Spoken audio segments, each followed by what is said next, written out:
tentar fazer uma introdução. Tentar não, vou fazer uma introdução que tente dar conta de tocar um pouco de todo mundo que está na roça. Estão avisando para todo mundo. Quem não está aqui está exatamente na roça de Candomblé. Precisou estar lá. Acabou de avisar, por isso não está conosco. Tem. Grupo de ensaio. Vamos incluir você já. Vai ser incluída. Eu queria só antes, Leonor chegou a falar uma coisa na hora que você saiu sobre a sugestão de livro sobre os mitos. Até algum livro que elas pudessem consultar para ver os mitos. Olha, você já falou alguns? Tá. Você tem um Clássico dos clássicos, que é do PRVG, que chama Os Orixás, que é a narrativa do... É a mais assim, é uma fonte confiável. Você tem um monte de textos do Mestre Didi, então procura como Mestre Didi, tem vários que ele chama de contos afro-brasileiros. Eu estava falando deles que o que eles mais vão encontrar é o Benício, mas ele não é confiável. Não. Nem então... E tem um livro mais, vamos dizer, extenso, que se chama O Herói de Rosto Africano. O herói? O Herói de Rosto Africano, que daí tem vários tipos de mitos, não só de orixá. Tem alguns desses livros que seja infantil, falando juvenil? O Mestre Didi, ele escreve muito para o público infantil, muito mesmo. E para o público infantil tem muita publicação hoje dos orixás, não é pouco não. Quando você vai, por exemplo, inclusive HQ. Na seção ali da cultura, por exemplo, de livro infantil, você vai encontrar quantidade, mesmo numa cultura que você não encontra tanta coisa assim.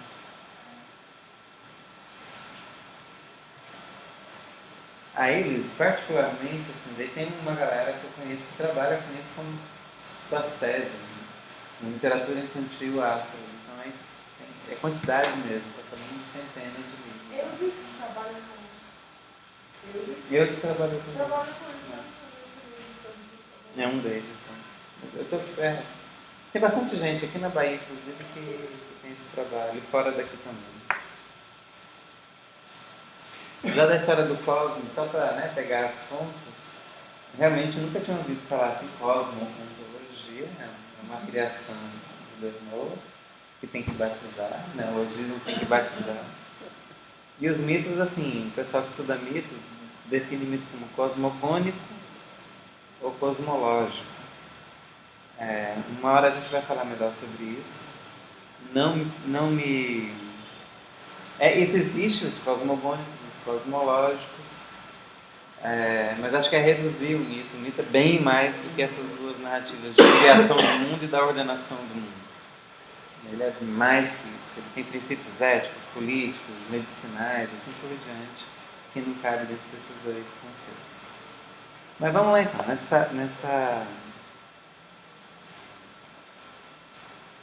vamos pensar assim, que é uma introdução para esse componente que é pensamento contemporâneo na perspectiva latino-americana e africana. A primeira coisa que eu quero chamar a atenção de vocês é o seguinte: o mundo como está ordenado é o que a gente entende como mundo natural. Mas não existe nesse sentido um mundo natural. Ou seja, não tem alguma coisa que está dada e sobre a qual as nossas interpretações incidem. O mundo é as interpretações que a gente tem disso que a gente chama de mundo. Isso é fundamental aqui. O mundo não é alguma coisa que está dada. Ela não é alguma coisa já construída. Não é alguma coisa que, portanto, eu tenha controle e que eu possa dele fazer planejamento e previsões. O mundo é um imponderável. Ele é uma disputa de significados e de sentidos. Isso é fundamental. Então, quando a gente, em geral, fala a realidade, o real, o mundo, a verdade, temos como pressuposto alguma coisa que já, de alguma maneira, está aí, naturalizada, como natural, ou naturalizada ou divinizada, mas nenhuma coisa nem a outra se sustenta. A visão de mundo, cosmovisão de mundo, né, já é um pleonasmo. A cosmovisão ocidental ela é ancorada nessa ideia de alguma coisa dada. O mundo ele já é dado como natureza, ou já é revelado por Deus, ou já é naturalizado pela ciência que o controla, né? Que o quantifica e o domestifica. Mas isso tudo é só, e mais uma vez, a interpretação do mundo. Então, a interpretação do mundo se confundiu com o próprio mundo. Uhum. E é preciso logo de cara limpar esse campo. Não é simples. A nossa formação ocidentalizada, praticamente toda ela, insiste nisso que é um grave erro, gravíssimo, um erro de cognição, propriamente dito. Então, eu queria aqui dizer que o mundo é cognição, para brincar com isso. É o modo como eu entendo. Mas eu não entendo alguma coisa que já está dada, Eduardo? Esse está dado é o problema. Não. Até o já dado é criação da interpretação. Mas se não existe a interpretação, não existe o mundo? No mundo da cultura, não. Tu está chateado nisso. Uhum. Não existe. Mas e Deus? Tão pouco. Deus também existe como interpretação. Mas então é o homem que criou Deus? Não estou falando disso não. Mas nesse sentido, se quiser ter isso como consequência, eu diria que é o ser humano, em relação com a divindade, que se criou como divindade e como humano. É um trabalho conjunto de criação. A mesma coisa a natureza, a mesma coisa a sociedade, a mesma coisa a cultura. O homem. É uma relação, uma inter-relação, vamos dizer assim, dos sujeitos. De modo que o mundo, como nos foi apresentado, eu vou chamar de ideológico. A ideologia do mundo, que se apresentou como ideologia, é um mundo ordenado, que tem leis universais, que tem regras fixas, que tem princípios únicos e que tem uma moral, ou seja, um conjunto de valores que sustenta essas relações e uma possível harmonia entre todos os pares. Nesse mundo que funciona de maneira harmoniosa, nesse mundo harmônico, onde as partes se relacionam sem conflito, elas sempre, é aquilo que fala assim, o universo conspira a meu favor, há uma conspiração universal para que tudo corra bem, para que a harmonia aconteça. E essa conspiração universal é já destino do mundo, é desígnio de tudo que existe no mundo, é assim que a gente é educado. Não estou defendendo, estou criticando essa posição. Então, nós existimos dentro de uma ordem cosmológica que é regida por uma divindade que, por sua vez, é criadora da natureza, da cultura, da humanidade, e isso tudo, ao fim das contas, para o fim do mundo, que chama de teleologia, né? Ciência do fim do mundo, isso tudo concorre para o bem, para a salvação, para a redenção, para um paraíso. Essa ideologia é a base da sustentação dos sistemas econômicos liberais, conservadores. Eles falam a mesma coisa em termos de economia. Então, a desordem no mundo econômico é só um erro de planejamento. Basta entender, diagnosticar e planejar para que resolva esse problema, porque está dado como regras universais. Então, por exemplo, a mão invisível do Adam Smith é uma regra econômica que ordena o mercado, que se ordena sozinho, e o Estado só deve prover a iniciativa privada. Vocês estão assistindo isso todo dia agora nos programas eleitorais, né? Alguns candidatos, francamente, falam exatamente assim, com a maior simplicidade do mundo, como se fosse uma verdade absoluta. Mas enfim. A ideia de que a gente tem controle sobre a gente mesmo, sobre a natureza, e que as divindades têm controle sobre nós, preconiza uma, vamos dizer, grande ideologia de pensar o mundo como conservação. Então o mundo não é pensado do ponto de vista da criação, ele é pensado do ponto de vista da reprodução, da representação, da mímese e do controle. Isso é muito importante, que a gente saiba, que a gente tenha isso como, vamos dizer assim, o primeiro axioma. O mundo como controle. A ilusão do controle. Como se eu pudesse prever de alguma maneira passado, futuro e presente. Pode começar a ficar confuso dizendo assim, mas você não está falando de uma perspectiva religiosa africana que prevê o futuro? Então, são dois equívocos. Eu não estou falando de uma perspectiva religiosa africana, eu estou falando aqui de pensamento contemporâneo.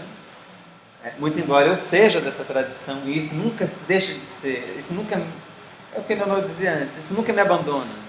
Em qualquer lugar que eu estiver, isso me constitui. Mas eu não sou tematicamente limitado só por isso. A gente faz todo o resto no mundo, se interessa por todas as outras coisas no mundo, que não só a religião de matriz africana. Então, a religião de matriz africana é que é constitutiva do meu ser, não é o tema do componente. Então, é uma primeira coisa, a gente está realmente fazendo produção de conhecimento. Cada um desde o seu lugar, não precisa estar no lugar de candomblessista para fazer, não é o caso. E na religião africana, esse controle ainda também existe, essa tentativa de ordem, de organização também. Falarei disso já. Certo. Falarei disso. E a outra coisa não há, quando a gente fala aqui de jogo de búzios ou pela Ifá, não existe essa coisa de previsão do futuro, antecipação do futuro, isso não existe. Isso é jogos de adivinhação. A gente não faz jogos de adivinhação, são jogos divinatórios. É uma relação com o sagrado. E aí você pode, obviamente, pensar, rastrear as potências de futuro. Mas o mais importante para a gente é o contrário, é o passado. É a experiência, é o antepassado que dá a regra para a gente viver. Então, como eu estou tendo um problema hoje, que meu antepassado teve antes, eu tenho ótimas pistas para resolver meu problema amanhã. Mas é só isso. Não é que a gente prevê, né? Nem traz o amado em 3 dias. Não é assim que funciona. Senão todos nós vamos sempre ter casados milionários. Né? Esse mundo do controle é um mundo que instaura, e eu vou repetir, de maneira ideológica, uma ideia de ordem que não existe no estado das coisas. Isso não existe. Aqui é mesmo, logo no primeiro momento, um grande salto quântico de mudança de perspectiva de conhecimento. Né? O que a gente entendeu e naturalizou como certo, como bonito, como bom, como justo, como verdade, como religião, como política, como economia, como educação, como história, eu posso ir além, como tempo, como espaço, é fruto de uma ideologia que, em geral, é contra a gente, não a nosso favor.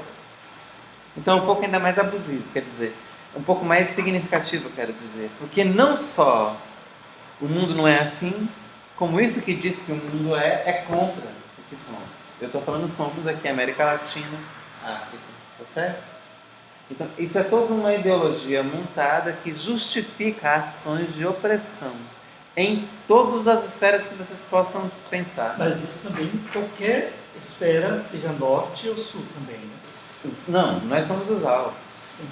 Isso é arquitetado no norte. Certo. Basicamente, a Europa é norte. Os homens do norte também sofrem essas reflexões. Também sofrem. Que é Mas- essa denúncia de Deleuze, de Marcuse e outros. Também sofrem. Sim. Muito embora é quem tenha tido os benefícios. Porque Sim. aqui não houve benefício, Uhum. nas terras que foram colonizadas, não tem esse benefício. Lá se sofre também as agruras disso, mas também as benesses disso. É bom que a gente entenda isso. Sim. E Marcuse, Deleuze, Guattari são críticos dessa cultura europeia. É bom a gente entender também que uma coisa é ser eurocêntrico, Uhum. outra coisa é ser europeu. São coisas distintas. O fato de eu ser latino-americano nunca me bota numa situação de libertário ou de ser africano ou descendente de africano igualmente. Não é o meu nascimento que determina meu projeto político. São críticas, mas também são beneficiadas. Se beneficia de alguma forma. Claro. Né? São os privilégios da prefeitura. Eu trabalho em mais de um intercâmbio, que é mentira, né? Porque chama de intercâmbio, mas só eles vêm. A gente nunca pode dizer porque a gente não consegue bancar nossos estudantes a passar na Europa e nos Estados Unidos, mas eles fazem isso com uma facilidade. Eu lembro quando eu estava estudando alguns autores, né? A primeira condition, né, pós-colonialismo, Salman Rushdie, Spivak e Edward Said, quando eles, né, contestaram, estavam lá, né, muitos deles, né, na Grã-Bretanha, contestando tudo isso, foi um lugar de privilégio. Eles, né, tiveram essa possibilidade de contestar esse eurocentrismo, mas uma visão assim, uma postura assim muito, né, de privilégio, de poder estar ali para, né, porque foram estudar, né, em Oxford, em Cambridge, enfim. É isso. A maior parte dos decoloniais, inclusive da segunda leva, vivem nos Estados Unidos. Os Sim. estudos culturais, o pessoal vive nos Estados Unidos, na Inglaterra, e os estudos da subalternidade é a mesma coisa. A filosofia africana é a mesma coisa, a grande maioria está na Europa ou Estados Unidos. A ideia é exatamente a gente tensionar para um pensamento daqui, sem deixar de conversar com esse povo todo. A ideia nunca é deixar de falar com todo mundo, não. Mas privilegiar o lugar próprio, a lógica do lugar próprio, como a gente vive insistindo. Esse mundo, que é um mundo de controle, de previsão, é por isso que nesse mundo a ideia da técnica ganha grande aplicabilidade, grande importância. Porque a técnica foi convertida em instrumentos de medição de controle. Então, o que é a técnica para a gente? É um tipo de intervenção na realidade, mediado por saberes restritos, né? Eu digo, precisos, aplicáveis, que controla a natureza, que controla a sociedade, ou seja, que, ao mesmo tempo, controla a natureza e cultura. Eu vou, em algum momento, depois, com o Muniz Sodré, a gente vai voltar no conceito de técnica e como a gente vai pensar que a técnica é muito mais pujante do que isso. Mas a tecnologia se transformou em um instrumento de dominação. Ela não se transformou num instrumento de criação. Ah, mas e a internet, Eduardo? Não é uma coisa absolutamente livre, que todo mundo constrói? Não, não é. Ela não é alguma coisa absolutamente livre, não é alguma coisa que todo mundo constrói. Lamentavelmente, os softwares livres não ganharam tanto espaço como a gente gostaria que tivesse ganho. As empresas privadas, como a Microsoft, campeia grandemente. As empresas hoje que mais têm capital, lucratividade, são as empresas de tecnologia, sem exceção nenhuma, hoje dominadas pela China e pelos Estados Unidos. Nós somos montadores do lixo, montadores de luxo do lixo deles, ou de lixo do luxo deles, tanto faz. E é uma outra ilusão, que a gente vive numa sociedade aberta, em rede. Né? Há um controle absurdo do mundo virtual. Absurdo. É um conjunto pequeno de empresas que controla a maior parte das operações que a gente aí faz. Até aí. Ou seja, de novo, uma enorme ilusão. Se vender como a harmonia, um mundo que é conflituoso, vender como ordenado, um mundo que é caótico, é uma operação ideológica que visa dominação. Eu estou dizendo aqui, tentando pensar os fundamentos, as bases desse tipo de ideologia, que é sempre muito sofisticado. Podemos falar disso em áreas específicas, entende? Posso falar isso no distrito da comunicação, no distrito da educação, estritamente pensando em economia, estritamente pensando, sei lá, política, ou as áreas de conhecimento. É isso que a gente tem feito, inclusive, em geral. Mas aqui eu estou tentando pensar tudo isso num conjunto. Ou seja, um pouco a pedra fundamental que sustenta essa ideologia. Acontece, e aí eu volto à tese principal, que o mundo não é assim.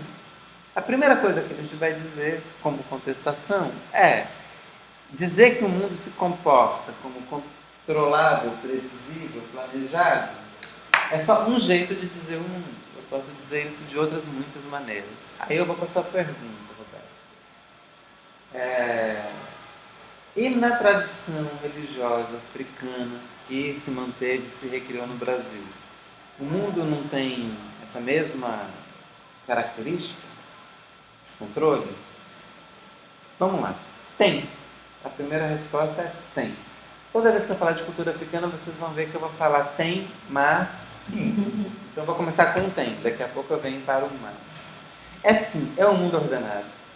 E quando você nasce, você inclusive escolhe a cabeça que você vai ter aqui no Aie, aqui no mundo dos viventes.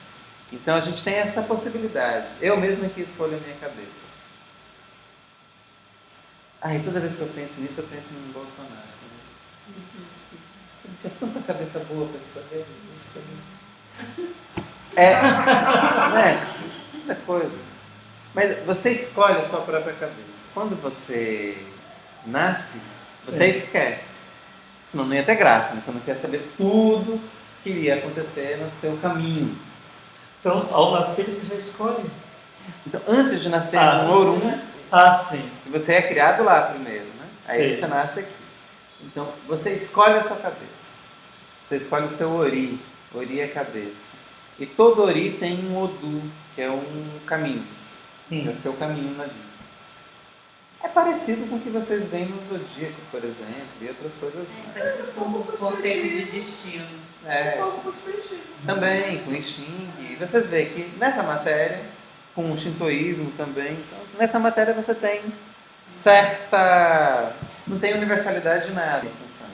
São variadas, diversas, as mais variadas. Ora, a pessoa iniciada é exatamente a pessoa que mergulhou completamente na perspectiva de fazer, de criar para si essa resposta. Quem eu sou, de sempre. Quem eu sou, de onde vim, para onde vou. Essas perguntas, sim, são praticamente universais. Agora, faço isso dentro de um regime cultural específico. O mundo Nagô é um mundo ordenado, assim como o mundo Jeje. O Banto é um pouco mais, mas é também um mundo ordenado, muito ordenado.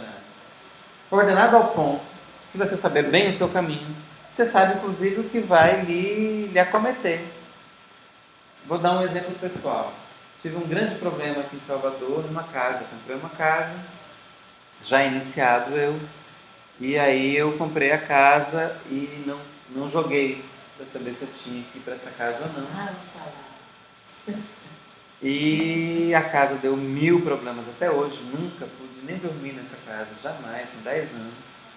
E um problema enorme, um vizinho racista. E aí, um bom tempo depois, eu fui jogar como um reclamão, dizendo: por que isso está acontecendo comigo? Aí, antes mesmo de jogar, o babá que jogava para mim falou assim: você consultou para comprar casa? Eu falei: não, então não reclamo. Aí eu falei: faz sentido. Mas agora que eu já fiz a besteira, o que é que eu posso fazer para reverter? Porque tem isso, você faz besteira, mas também você pode, né, corrigir. Aí jogou e falou: simplesmente você não pode morar nessa casa. Nem você nem seu filho. Vocês dois não podem ir para essa casa. Pronto. Livre-arbítrio? Não, autonomia. Vamos falar disso. Se eu tivesse jogado no meu Odu, depois eu li o meu Odu, no meu Odu fala desse homem, desse vizinho, fala desse problema. Não vou falar que fala dessa casa, desse endereço, mas basta um pouquinho só de leque em cré para você ligar uma coisa a outra. E o que mais me impressionou é um Odu africano, na Nigéria. Fala de um homem branco, que é esse meu vizinho. Ele descreve essa pessoa, fisicamente. Eu nunca tinha tido acesso meu Odu a esse ponto. Foi com outro babalaô, de outro lugar. E aí, porque eu lembro que jogando com ele, eu falei do problema da casa, ele falou assim: a pessoa é assim, né? Como você sabe? Está aqui no seu Odu. Está escrito no seu Odu. E está escrito também como que você resolve. Está escrito também como que você evita. Como eu não consultei, eu tive que fazer, estou fazendo todo o caminho. Então é um mundo absolutamente ordenado. E aí, assim, vem as divindades, que algumas já apareceram aqui. Leonor super bem começou dizendo do mito da criação do mundo, com Oxalá e com Ododua e o Exu entrando aí. Ododua tem uma função e ela cumpre a risca. Oxalá tinha uma função para cumprir a risca e ele não cumpre, dentro da arrogância característica ao grande rei, que nunca deixa de ser o grande rei, mas lhe constitui essa vaidade. Eu estava até aqui pensando que isso vai dar outra consequência. Eu estava pensando em vocês. Quem cria o mundo propriamente dito são as mulheres. Quem cria a humanidade é o homem. E aí, então, a condição de sustentação da humanidade já está dada pelo mundo. Oposto. Que é isso que fala de cuidado, não sei o que, não sei o que. Eu estou ontologizando. É porque eu também não terminei, então. Os homens, no caso Oxalá, cria a sociedade e com ela a ideia de disputa, a ideia de poder. É muito interessante isso. Isso ainda é agora. Esse é um momento que atualiza um pouco como que se dá as relações de gênero entre nós, pensando inclusive a perspectiva de poder assimétrico que existe. Oxu tem gênero? Oxu tem gênero? Oxô? Não. Exu tem gênero? Orixá é divindade. Mas essas divindades, elas têm sim, vamos dizer, o que predomina, se quiser pensar como gênero, né? Uma porção feminina, masculina, Sim. e algumas são as duas ao mesmo tempo. No caso do Exu, uma das suas representações é um falo bem grande, sempre Certo, ereto. Então certo. ele é um princípio masculino definitivo. Ele tem um princípio masculino definitivo. Mas também tem seios. O Exu que eu tenho em casa, por exemplo, ele tem seios e falo. São muitos que têm assim. A ambiguidade é o nome de Exu. Mas ele é um princípio masculino, de criação. Eu vou dizer de novo. Na É o cultura princípio masculino de criação, mas é ele que faz, é ele que provém a humanidade através do nascimento pela placenta, pelo sêmen, porque ele representa tudo isso. A placenta e sêmen. Então, tudo Quando eu falar em cultura de matriz africana, a gente tem que se acostumar a pensar isso como paradoxo e ambiguidades. Isso não é estranho pra gente. Mas Isso no nos compõe. mito é assim também. É. Não importa onde.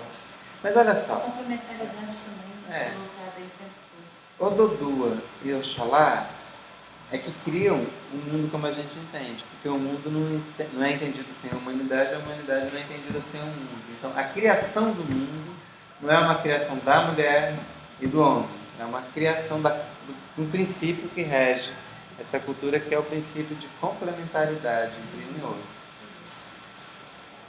Mas vocês veem que a coisa não é tão harmônica. O Oxalá que era para criar, ele vacilou. Não é que estava para ele, dado, previsto para ele não cumpriu. Não tem uma regra, tem um protocolo a ser feito. Ele não cumpriu o protocolo e foi punido. Mas como ele é rei, depois de ele acordar e ver que o mundo estava todo feito, ele ficou bravíssimo. Aí ele foi reclamar com o Olorum, com o Olodumaré. Falou: você vacilou, você dormiu, você bebeu. Primeiro, você não jogou, você não fez o sacrifício, você bebeu, você dormiu, enfim, irresponsável.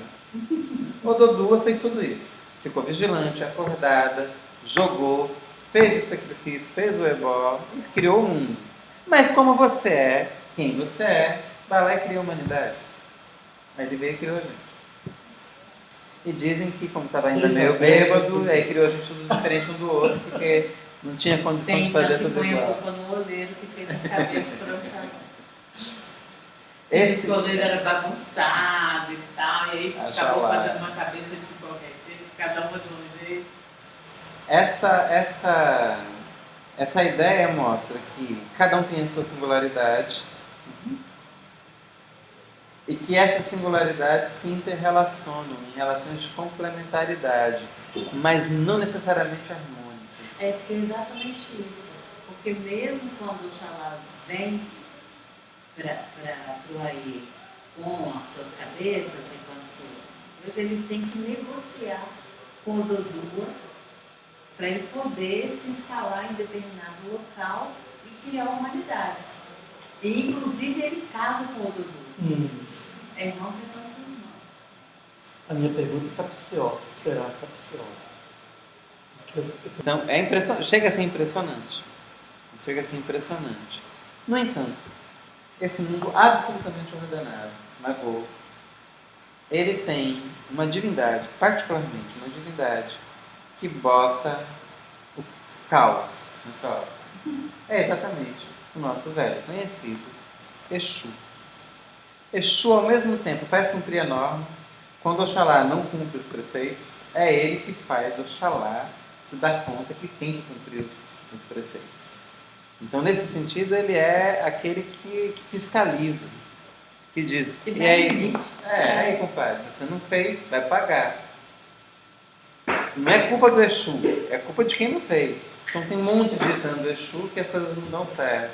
Um muito conhecido, um célebre, é uma história de dois agricultores que são praticamente irmãos, um planta milho, outro planta café. Aí o Exu passa lá no meio com um gorro preto e vermelho, como é seu característico, cumprimenta um. Bom dia, eu vou contar muito rapidinho. Né? Bom dia, que lindo cafezal, muito obrigado. Tchau, tchau. Aí encontrou outro, oi, bom dia. Que lindo milharal, muito obrigado. Vai embora. Na hora do almoço eles se encontram, os dois agricultores muito amigos, quase irmãos, e dizem, você viu que o senhor educado e distinto passou hoje por aqui? Sim, eu vi. Como ele era elegante, nessa casa o Exu estava elegante. Quase nunca ele estava muito elegante, né? Nesse ele estava elegante. É verdade, que linda gorro vermelho dele. O gorro dele era lindo, mas não era vermelho não. Ele era preto. Não era vermelho, era preto, eles brigam. Uma das versões desse tanque se matam. Por causa disso. E aí o Exu ainda está na encruzilhada, está fumando, solta uma baforada e dá uma gargalhada e vai embora. Aí o pessoal fala, nossa, que satânico. O Exu fez o que ele passou no caminho, tratou bem um, tratou bem outro e foi embora. Ele não fez mais nada. Eles brigaram porque eles não entenderam o Exu. Se você quiser entender Exu, tem que dar a volta nele. Se você dar a volta, você vê que o chapéu dele é muito corpo. Se você só olhar de um lado, você vai ver sempre uma verdade, a sua. E isso não existe. É outra coisa que não existe. A minha verdade não existe independente da do outro. E não raras vezes a minha e a do outro não convergem. É uma cultura do conflito, não é uma cultura da harmonia. Mas vamos lá. O Exu é exatamente a divindade que, apesar de botar regra, de fazer a regra ser cumprida, de fiscalizar, mas é ele que também desordena o mundo. Vamos entender isso melhor. Açúcar, você pode fechar essa porta? Não é por nada não, só porque as pessoas estão passando, não é nenhum motivo religioso. No fundo é. Me incomodo de dar aula com a janela aberta. Me lembrei de umas cenas aqui, mas vamos lá, vamos embora. O Exu, ele é a divindade que ao mesmo tempo ele é a dinâmica do universo Nagô, negro africano, ele que dá a dinâmica, ele que faz as coisas se relacionarem nesse universo, ele que comunica uma coisa com a outra. De alguma maneira, ele é aquele portador da ordem. Ele conhece a norma. Junto com o Orunmilá, que é aquele que testemunhou a criação do Olodumare. Tem umas coisas assim, o Olodumare, quando criou o mundo, não tinha ninguém criado ainda. Mas o Orunmilá já estava lá. Então, a criatura existe antes de ser criada. Como é que pode isso? Se você pensar na lógica da causalidade, não vai entender. É isso, tem que usar outra chave de compreensão. Mas também estava lá o Exu, né? Que também ainda não tinha sido criado, mas já existia. O Orunmilá é aquele que acompanhou a criação de tudo e, portanto, ele sabe o segredo de todas as coisas que existem. Não é só dos seres humanos, com seus oris. É do mineral, é do vegetal, é do animal, é de tudo. Ele viu como foi criado, então ele sabe o segredo de cada uma das coisas. O Orunmilá. O Exu também. E o Exu, na verdade, tem um tanto também que diz ele que presidia tudo isso que existia. Porque o Olodumare criou o mundo e falou: se vir, eu vou criar vocês, orixás, e vocês governam isso tudo. Passou a responsabilidade. Não quero ficar aqui não. Tipo assim, já criei, vou me afastar daqui, vou descansar um pouco, você vai fazer outra coisa. E vocês se viram, administram. E foi o que foi feito. Essa história da criação do mundo já é um princípio disso. Depois disso vai vir todo mundo, né? Aí todo mundo desce pro Aê, e aí vem primeiro o Ogum, aí vem todo mundo. O Ogum que você escolheu para ser seu pai. É divertido. Você vai ver que isso não funciona muito bem. A gente escolheu, isso que eu estou dizendo. Quando descobri, ele já tinha feito a missão. pode ser que ele que tenha, mas vamos lá, tinha te descoberto. Quando o mundo está assim, absolutamente ordenado, o Exu é essa divindade que, tal como Orunmila, conhece o segredo das coisas, então ele sabe como que funciona e depende dele, literalmente, uma harmonia cosmológica. Mas é exatamente ele mesmo, que é isso tudo, que, vamos dizer, insere a desordem no mundo. O Exu é o imprevisível. Ele controla, mas não é controlado. Ele obedece, mas não. Você obedece a ele, mas ele não obedece. O Exu é aquele que você pode agradar a ele, ele pode, estando agradado, lhe dar o que você quer, como não lhe dar. Não há nenhuma garantia. Então ele não obedece a nenhum dos deuses. Ele obedece às regras. Ele obedece à ética. Ética. Para mim, ele é a ética. Ele é a ética. Ele obedece aos princípios. Exato, ele é o princípio. Ele é. E o princípio ordenador do mundo é um princípio desordenador. Como é isso? Isso é um paradoxo. É isso mesmo que eu estou dizendo. É um paradoxo. Exu é o paradoxo. É o pênis enorme com um seio farto. É o paradoxo. É o que comunica e o que provoca problemas na comunicação. É o que te faz entender o mundo, o que faz você perder o mundo na intelecção. É a intercessão. Ele, o Exu. Num dado momento aí, você colocou a parte visual, não sei se seria essa, né, que era o único momento que ele era elegante. Ele colocou alguma coisa aí. O momento que ele é deselegante é em relação a quê? A feiura? A forma. A forma, né? Nesse Itan, ele está muito bem vestido. Né? Em alguns outros ele está aqui com um bornal, sim. Né? Um bornal de o cabelo de Exu quase sempre é representado como um cabelo sem rasta, solto, desgrenhado,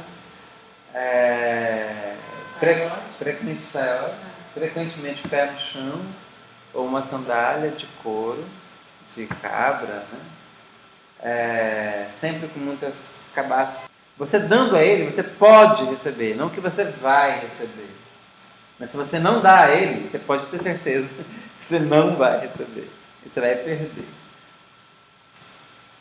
E alguém fala, mas então que religião maluca, mesmo fazendo tudo que tem que fazer, reverenciando, dando de beber, dando de comer, nem assim eu tenho a certeza que você tem dito? E eu pergunto para qualquer um, qual é que te dá segurança? Me dê uma religião que te dê segurança. Uma. Religião ou cultura, qualquer coisa. Só uma.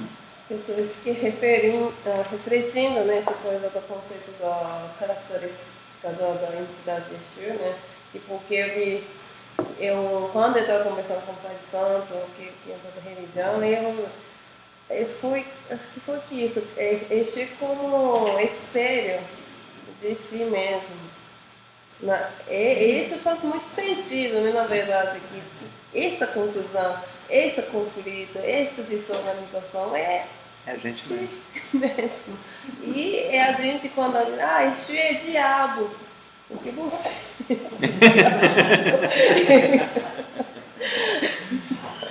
É isso mesmo. É Ninguém isso pode mesmo. ser anjo de diabo. É.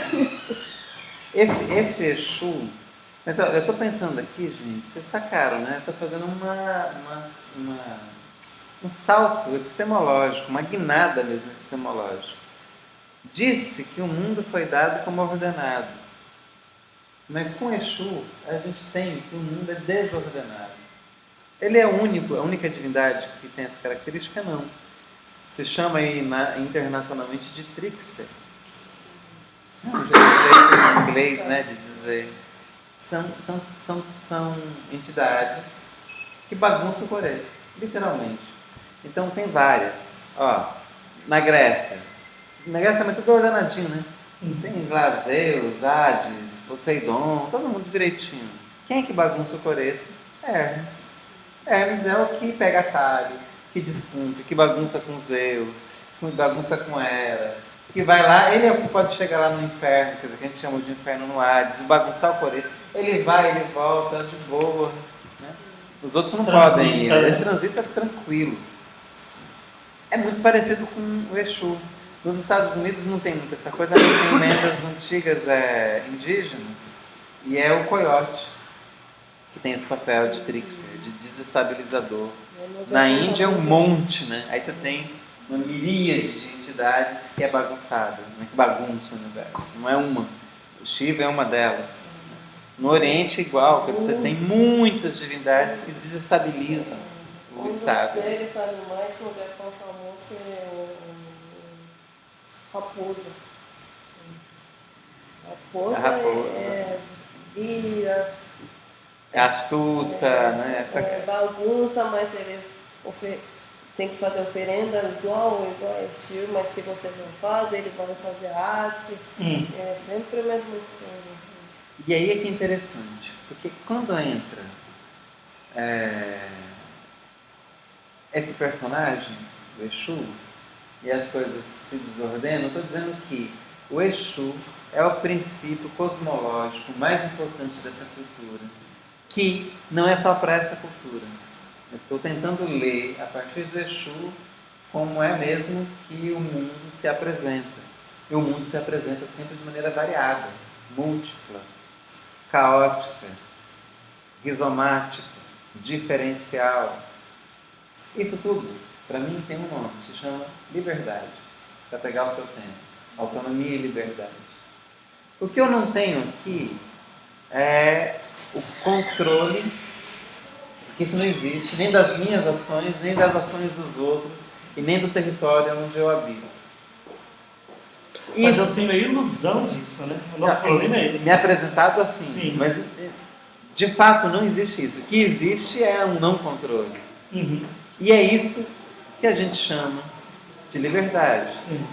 A liberdade não é um conceito, meu Deus, um conceito bonitinho, arrumadinho, entende?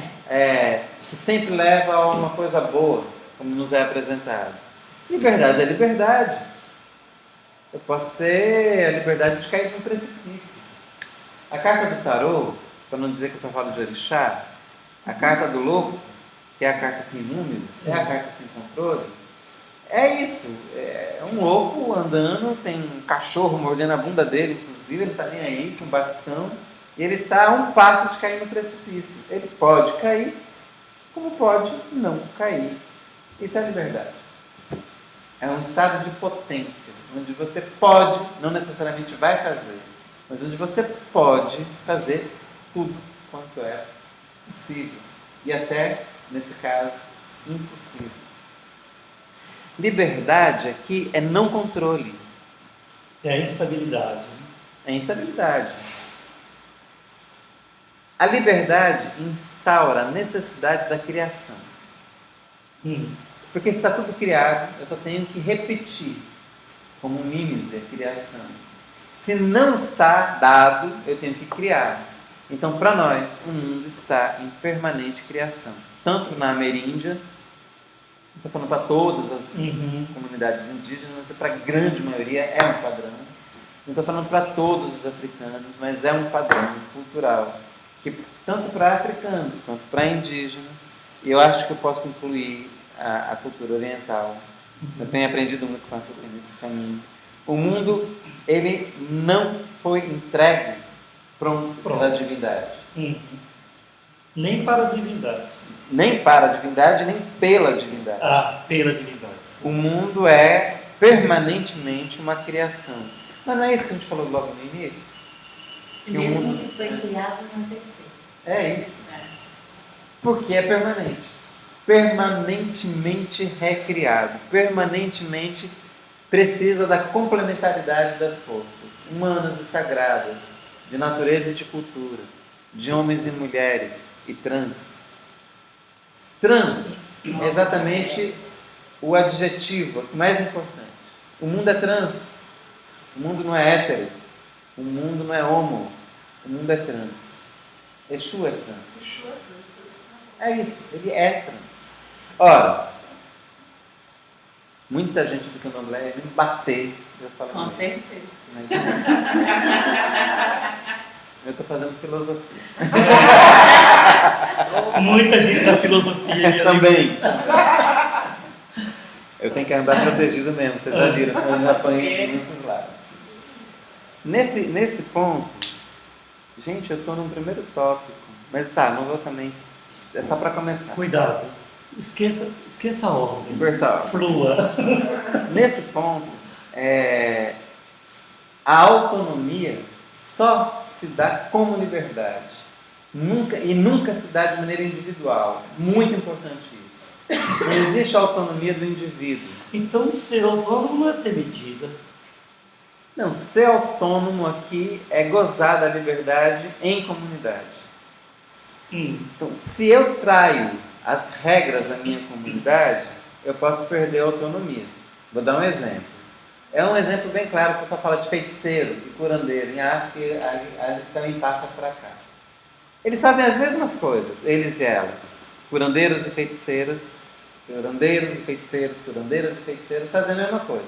Sabem manipular a natureza em prol de determinadas ações para atingir determinados objetivos. Aliás, isso que a gente chama de ciência, né? Manipular a natureza em prol de determinados objetivos. Isso é ciência e isso é magia. Vocês veem que a diferença é ideológica, não é prática. Na prática, fazem a mesma coisa. Ora, a pessoa que trabalha para o bem-estar da sua comunidade é curandeira. A pessoa que trabalha para o bem-estar de uma pessoa na comunidade, então vai gerar privilégio, é feiticeira. Qual é a punição clássica para feiticeiras? Isso para o mundo banto, nagô, jeje, em geral. Ontem e hoje. Não é só uma coisa de antigamente, é de hoje ainda.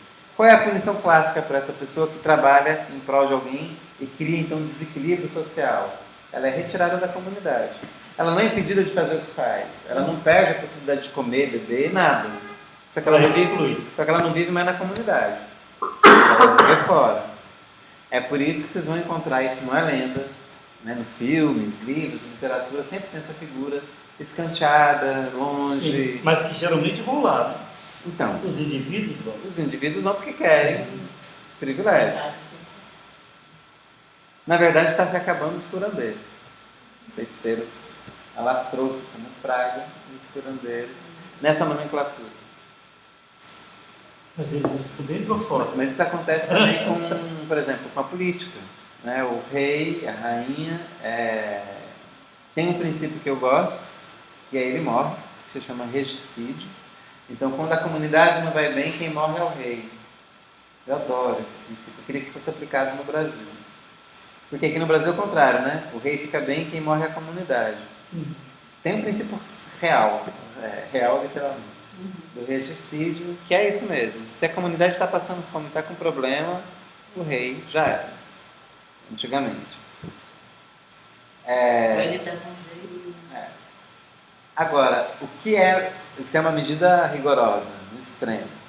Qual é, em geral, a medida política? É afastar o rei da comunidade. Igual. Esse é um padrão. Ou seja, você afasta da comunidade quem não vive para a comunidade. Você mantém na comunidade quem trabalha para ela, por É ela. uma forma de morte. Claro, viver isolado. Essa ideia, ou seja, eu posso agir como eu queira, mas a minha ação livre, para ser livre, ela age dentro de princípios éticos dessa mesma comunidade. Porque eu tenho a autonomia de agir contra a minha comunidade, mas eu também já sei que isso vai gerar consequências. Só que essa autonomia enquanto indivíduo que não literalmente contribui com a comunidade, ela diminui meu grau de liberdade, porque diminui o grau de liberdade da comunidade. Ou seja, o critério da ética não é o eu, como no Ocidente é até hoje. O critério da ética é o outro. E isso é uma mudança abismal na esfera do pensamento. Quem no pensamento ocidental se deu conta disso foi agora, no século XX, que foi o Levinas. Exatamente. Foi o Levinas que Uhum. veio até os anos 80 com a gente. E só após Que nem a europeu. tragédia. Né? Só porque passou pelo cativeiro Uhum. também. Cativeiro do nazismo, nesse caso. E não existe o sentido de incomunidade. Não. A lei do retorno é a lei que comanda a ética. Sendo assim, liberdade, olha que curioso isso. Liberdade é obedecer. É obedecer a norma coletiva. Por isso que a gente joga. Para obedecer o próprio caminho. Então, é paradoxo, eu estou dizendo, vamos trabalhar com E é ambiguidade. impressionante como é difícil entender isso, só vivendo. Você é muito mais livre quanto mais você obedece. Teve algum ocidental que disse, algum filósofo que disse que liberdade é disciplina? É o quê? Disciplina?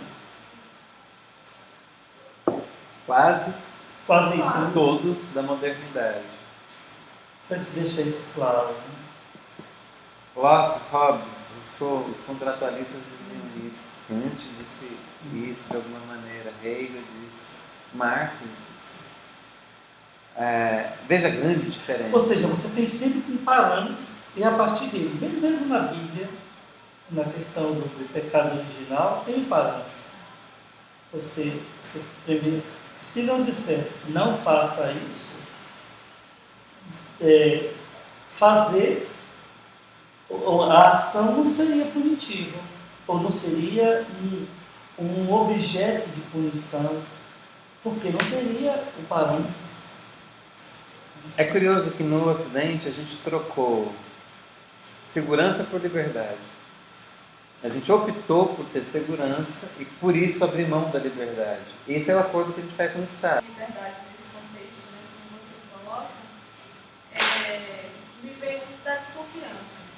Existe um ser humano que, no caso, me será responsável por abrir esse jogo, me mostrar esse caminho. E esse ser humano, ele não seria falível, ele não pode errar. E aí eu venho dessa minha história. Eu sou neta de uma pessoa que já dedicou muito da vida para o meu que era minha avó. E eu lembro de poucas coisas, né? Ela faleceu quando eu tinha 14 anos e ela me pediu para que eu desconfiasse muito. Se por um acaso eu resolvesse ir para outra casa. E até então eu não confiei. Não sei se por medo, por essa relação, né? De tanto, não sei explicar, por ela. Então eu me pergunto até que ponto. Não sei se é uma questão para agora, também 9h32, mas essa liberdade, né? De esquecer esse caminho que eu não sei até que ponto o outro está ali nessa de ser verdadeiro para comigo. Porque eu não desconfiaria do jogo, mas de quem lê o jogo. E aí eu digo isso como teóloga também. Eu coloquei isso, mas é uma coisa que a gente brinca, né? Nessa coisa do divinatório também, mas que a gente, as cartas elas não mentem, né? A gente fala que as cartas não mentem jamais. Mas a pessoa ela pode ter uma interpretação equivocada, ela pode não compreender aquilo que está ali, né? Então, é algo que me deixa com o pé atrás, talvez, para ouvir isso com os ouvidos mais limpos, digamos assim. Mas é o que Exu, mas é o que Oruma disse para Exu depois que faz o jogo para o Oruma. Porque ele não falou que tinha no jogo para o Oruma, mas ele falou que Agora, o jogo é uma técnica, poderia ser visto como uma técnica. Tem uma É uma técnica técnica. para jogar, ele é, E ele é uma sabedoria, né? E a Um oráculo. interpretação também. Sim. E aí, nesse sentido, Para mim é uma ciência. é uma É uma ciência. ciência. E aí, nesse sentido, nunca é completo. Ou, Mas né? então, vamos lá. Assim, essa pergunta é para lá de complexa. Né? E em si, porque é uma pergunta concreta daquilo, quer dizer, que materializa aquilo que eu estou falando como ordenador e desordenador do mundo como princípio. Você está me trazendo um problema concreto. Então, são esferas diferentes, mas que se comunicam. Vamos lá. A autoridade não está no interpretante. Veja, em quem a gente confia? Em pai de santo, mamãe de santo, babalaô, né, yalaô. Não é no título que a pessoa tem. É se ela cumpre ou não cumpre a norma. Como é que eu sei? Se eu não sei nem direito a norma, como é que eu sei se ela cumpriu ou não? Não vou saber. Não vou saber. E aí uma pessoa, como eu, por exemplo, tinha estudado academicamente candomblé, e posso dizer que tinha os fundamentos sociais dessa cultura razoavelmente mapeados, que não era um novinho também, eu era um aviante de 7 anos. 7 anos é 7 anos. 7 anos. Mas é aviante, não é outra coisa, só aviante. E mas era um aviante de 7 anos, que é melhor do que alguém que nunca tinha ido nenhuma vez. Eu fui enganado mais de uma vez. E fui enganado mais para frente quando eu já era iniciado, aliás, na minha primeira iniciação. Enganado seriamente. E o pior é que eu me dei conta. Só que quem estava na hierarquia acima de mim me calou. Faz parte do jogo. Faz parte da vida. Faz parte da vida. E isso foi bem difícil para mim. Por dentro da religião e da minha vida. Toda. Ao mesmo tempo, me deu uma coisa que eu estava bem longe de ter. Que não deu não, né? Me deu só a primeira dragem, de uma coisa que chama maturidade. Aí eu comecei a aprender isso. Porque no primeiro momento você sacraliza o sacerdote ou a sacerdotisa. Isso não tem que ser sacralizado. Sacralizado é o oráculo. Em última instância é você mesmo. Então você tem que aprender com o tempo a ser adulto. É por isso que quando você se inicia, você ganha o nome de Iaô, uma criança que tem que aprender a falar, a rezar, a comer e a aprender. E nesse período você vai ser enganado várias vezes. E quando você, se for se tornar uma sacerdotisa, vai ser enganado também. Com menos, espera-se, incidência. Você vai ter mais proteção. Mas vai ser enganado também. Porque não tem possibilidade de não ser. E vou dizer mais. Aquelas pessoas que se investem a si mesmo de muita autoridade são as mais enganadas. Não foi o caso do Oxalá. Por exemplo, Uhum. o melhor exemplo, talvez. Sim, eu percebi isso. E é curioso que você vem para essa aula que a gente se encontra. Por acaso, você está vestida de galinha da Angola. É verdade. Que é o animal da iniciação Eu por nem ia falar isso excelência. não. E aí, para terminar, porque eu sei que já passou do horário combinado, mas assim, eu não vou deixar essa pergunta de fora. O Exu, ele é a liberdade, por isso incontrolável. Se eu falar que eu posso controlar a liberdade, como prometeram para nós os contratualistas modernos, os iluministas, eu estou me enganando, estou te enganando. Olha, eu controlo a liberdade? Ué, se a liberdade não se controla. Exu é a liberdade radical. E por isso mesmo, nada se iguala a Exu, nem ele mesmo. Ele nunca é igual a ele mesmo. Exu é o princípio maior da diferenciação. Eu achava que o Deleuze e o Guattari tinham ido em vários terreiros de candomblé. Porque o que eles falam? Uhum. como conceito, é impressionante como se aplica a essa realidade. O Guattari, acho que foi. O Deleuze, eu tenho certeza que nunca pisou no terreno. Esse não. O princípio de diferenciação nesse universo cultural nagô africano, né, nagô de África, é o Exu. Exu é o princípio da singularidade. Ele é a máxima diferença. Ele é a diferença em ato e em potência. Nada nunca se repete com Exu. Nunca. E quando fala de eterno retorno, é o retorno eterno da diferença. Exu nunca deixa a coisa do mesmo jeito. Nunca. Ele vai te modificar. Sempre. Heráclito. É aquele rio lá que você entra e nunca sai do mesmo jeito. É o Exu. É o princípio exúrico. Então, e liberdade e diferença coadunam. Igualdade e domínio também coadunam. Uai, Eduardo, você é contra a igualdade? Não é que eu sou contra, é que ela não existe. Eu sou a favor da equidade, do equânime, mas do igual, não existe igual. Nada, absolutamente, é igual a outra coisa. É porque não dá, é da ordem do mundo, da ordem cosmológica do mundo a diferença. Qual é a ordem cosmológica desse mundo que eu estou trazendo cá? É Exu. Ora, nada nunca pode ser igual, não se repete, e para usar outro paradoxo, nós estamos condenados à liberdade. Um amigo meu, um poeta, é doutorando aqui, não está aqui agora em Salvador. Há muito tempo antes de ele entrar no doutorado, ele então fez um poema. Falou: fiz um poema pensando em você, Duda, né? Me chama de Duda. Fiz um poema pensando em você, Duda. Manda. E o poema era assim, falava lá um bocado de coisa, dizia de como queria se livrar da liberdade. E quando eu li a frase está poeticamente escrita, me capturou, era eu mesmo. Assim. Eu briguei a vida inteira para ser livre, né? Muito. Quando achei que estava perto disso, quis me livrar desse negócio que se chama liberdade. E aí agora brigo a vida inteira para ver, porque é uma loucura. Qual é a vantagem da liberdade? Liberdade não é conquista, não é um bem que você conquista. Liberdade é o mundo. Liberdade não é um projeto de vida, entende? Liberdade é o dado. O que está dado não é o mundo ordenado. O que está dado é o mundo livre. Portanto, você tem que se capacitar para criar. Ou vão criar para você. Ou conviver com isso. Né? Conviver com isso. Aprender aprender a conviver. E aí vem de novo autonomia, liberdade, diferença. Esse negócio não fala dos cristãos? Livre-arbítrio. Não existe livre-arbítrio. O que existe é liberdade.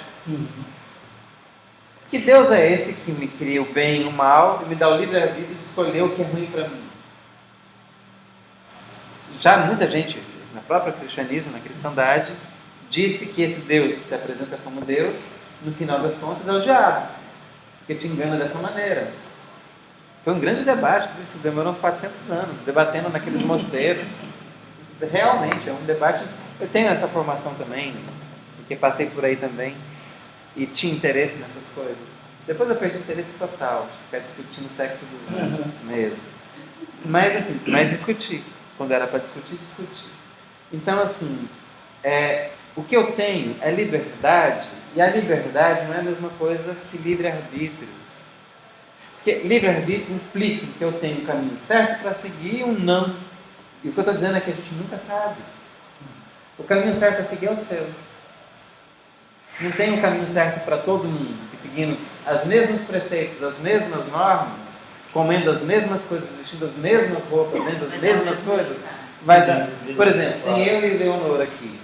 Leonor é de Xangô e Ansan, né? Então são orixás quentes. Meu orixá, minha composição, são orixás frios. Se eu comer a mesma coisa que ela come, em mim vai dar fumaça. Se eu juntar fogo e água, sai fumaça. Nela, potencializa.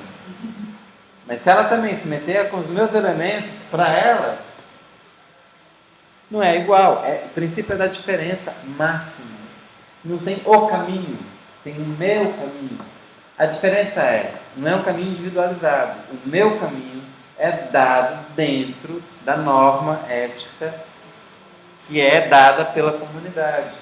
Quer dizer, a ética é viver a diferença e nunca propor igualdade. Você vai propor igualdade entre Yansan e Oxum? Não vai rolar. Você vai ter que aprender a viver com Yansan e Oxum. E com Obá, e com Nanã, e com Euá. Estou falando só das Iabás. É assim, você vai ter que ir com Iemanjá, e com Olocum. E aí vai. Com elas, você vai ter que saber. Por quê? Não existe a mulher. Não existe mulheres. Não existe água. Não tem essa palavra, entende? Só água. A gente falou mi.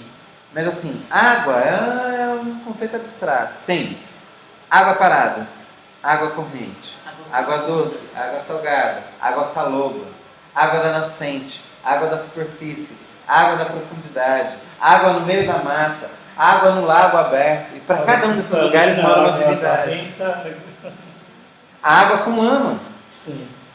Para cada um desses lugares de água, tem uma divindade específica daquele lugar. Então não tem um genérico para a gente. Tudo é específico.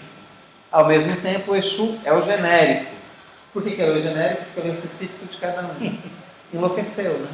Por ser o princípio individual de todas as coisas, ele é o princípio universal das coisas. Sim. Paradoxo de novo. Que é a diferença. Vamos aprender a pensar por ambiguidade, para entrar nesse pensamento contemporâneo. Ah, mas isso é só coisa daí, né? De vocês de África e talvez indígena? Não. Se você lê hoje a filosofia francesa contemporânea, Deleuze, Guattari e outros, eles estão falando isso também. Todos. Você lê o Povo da Ciência, Prigogine, Niels Bohr, está falando isso também. Estão falando exatamente isso que eu estou dizendo. Mas apesar de vocês ter essa especificidade, você só se faz pessoa na comunidade. A pessoa é a comunidade. A aula que vem, a gente vai manter o roteiro. Então, Leonor, você e Tati voltam à carga. Tá bom? E Antônia, você decidiu? No Sobré? Então você está no grupo que está Leonor e Patrícia, tá? Vou botar você aqui. Vai então Zé ser Roberto criado entrou um grupo. com o Deleuze. Isso, exatamente. Vai ser criado um grupo, ou um grupo não, no Google Drive. Já está criado. Já botei para vocês. Já? E aí para compartilhar eu teria que mandar o meu e-mail, não é isso?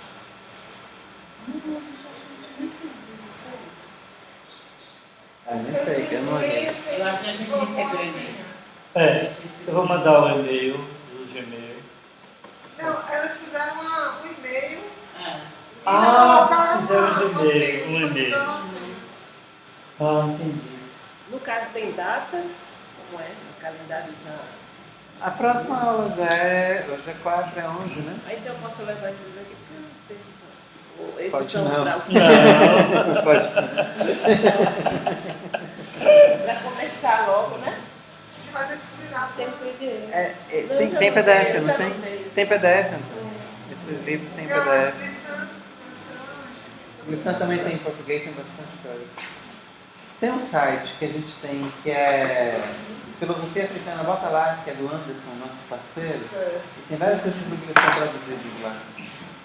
É que eu nunca sei de cor, é filosofia _africana. Isso.